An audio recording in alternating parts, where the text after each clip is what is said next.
أعوذ بالله من الشيطان الرجيم. بسم الله الرحمن الرحيم. لا أقسم بهذا البلد وأنت حل بهذا البلد ووالد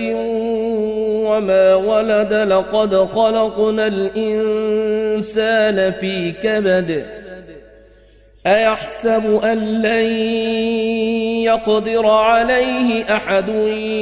يقول أهلكت مالا لبدا أيحسب أن لم يره أحد ألم نجعل له عينين ولسانا وشفتين وهديناه النجدين فلاقتحم العقبة وما أدراك ما العقبة فك رقبة أو إطعام في يوم ذي مسغبة يتيما ذا مقربة أو مسكينا ذا متربة